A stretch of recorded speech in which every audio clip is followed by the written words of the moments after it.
Exclusive kosinzidde okubanga ate otulabira Allen Cruz gemanya nyongero kwanizaako yonna gy'otulabira tuli proud by Marus Bridal Center abantu bagamba nti genda wali kwa Net Plaza osobola okubanga ate wefunya gomesi ez'omulembe emishana gya mulembe ate oyambale ku mukolo gw'onyume tugenda mu weekend gwagenda okubanga ate ofuna emikolo agenda akawe wa Marus ekintu kibeere nga kitambulira ddala bulungi nnyo bulungi ddala olunaku olwaleero ku show nina akuku wazabanga semanengene Anko Kuku buza kubatulaba abatulaba n'abatuwuliriza embabuzi zaako nnyo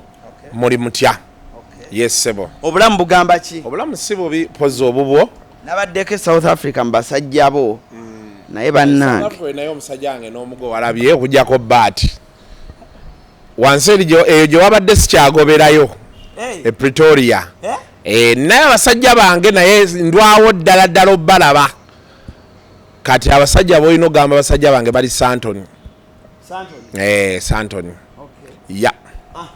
Kakati ke Santoni. Jera badde awo nyi Johannesburg Santoni yawo wansaawo. Johannesburg kirala.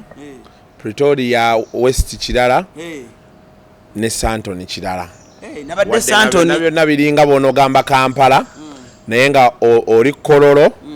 Omulala ali Muyenga. Ate omulala nabeere Nakasero ye Johannesburg. Kakati njagala tutandikire wano olwaleero wiiki eno nkankutandise ne story eno mwebaza ne bakasuku nabo sibalina kutabu banoonya mawulire kudda ojjukira baali baagwa ani akyawulira Kasuku amugambe ki kiki Kasuku kyasinga okwogerako nawulidde agamba musimanya nabadde n'enkima simanya enkima simanya mbone batuma omusaayi simanya nateeseza n'enduga simanya nduga nampa akati simanya mbw akati bijyawo tebitegeerekeka naye kati nze mutunuulirawo neŋŋaba naye katonda ate emyaka n'abaza entengotengo Kasuku Alimpa wamukoze eki era Alimpa wayogedde ki oba wabaddewo miscommunication? Wabaddewo miscommunication of course. Kuba kati boogera n'olaba YouTube channel yange Kasuku live byonna wiku ebiri nze kisooka sinnamugambako nti yayogedde n'endugga sinnamugambako nti kuliko omusaayi oba ebyomusaayi so whoever informed him alaika okuba yadde alina obuzibu ku mutwe ekyokulala ze eddagala lyabadde limulinnye ku mutwe naye kyenayogedde kyankima enkima yo nagyogeddeko bino ebirala byagamba simanya nduga yamuwadde sente simanya akati simanya omusaayi nze sibimanyiiko yo wajogeddeko oti enkima omusajja yankubira ku Saturday bamuyita Baziliyo oba kandabe wano bamuyita oba Baziliyo njagala nkozi ye Baziliyo wuuyo nozo omulaba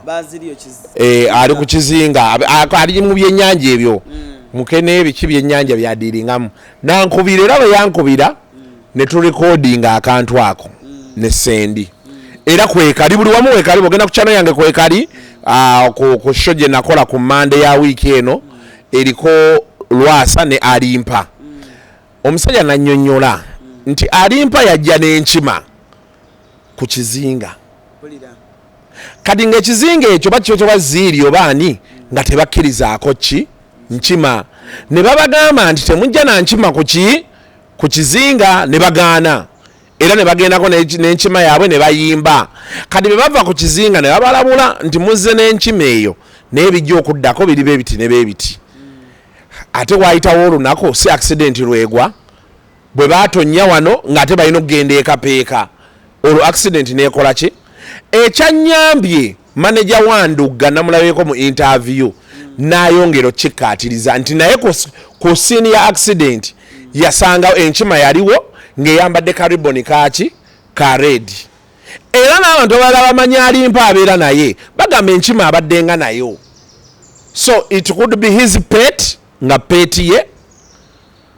oshegera ng'atambula naye agizanyisa n'ebisigadde ebyo tebitukwatako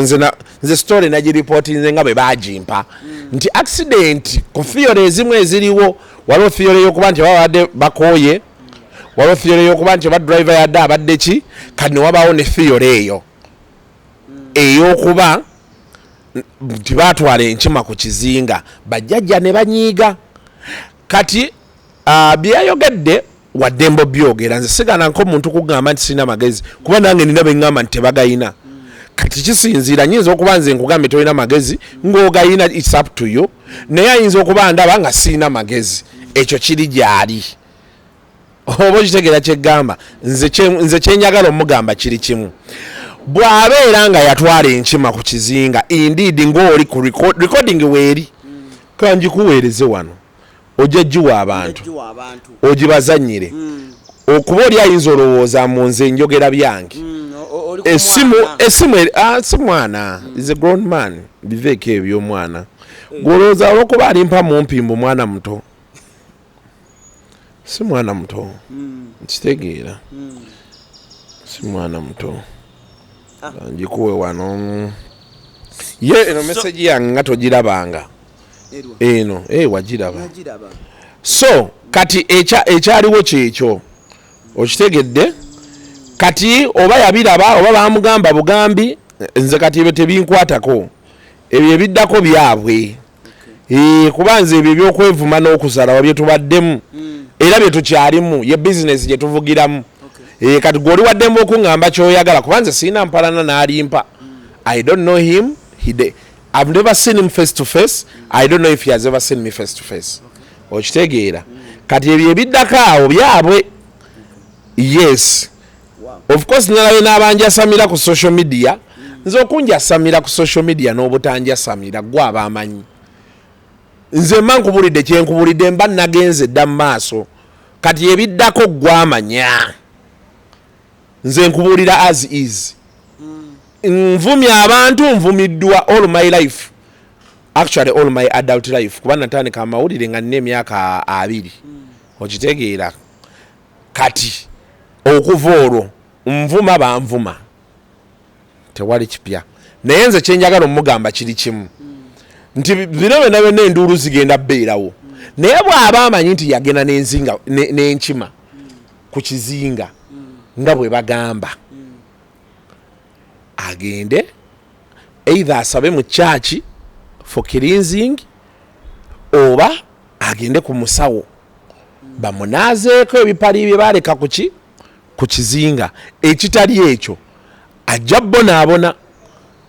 ate ffe era tujja kubeerawo wano era abantu bamalize nga boolaba be babadde batandise Kasuku omusajja yagambye tolina magezi oli naavayo n'agamba nti banna ebintu by'enkima nze enkima nagiraba kati waddembe nze kastori yavuddeyo n'agamba nti Kasuku enkima nagiraba n'enzinaaba mu ngalo ekyo kati kyawedde okansindikidde nkakuweereza kiriya njakaba ziri mugaaga so byebyo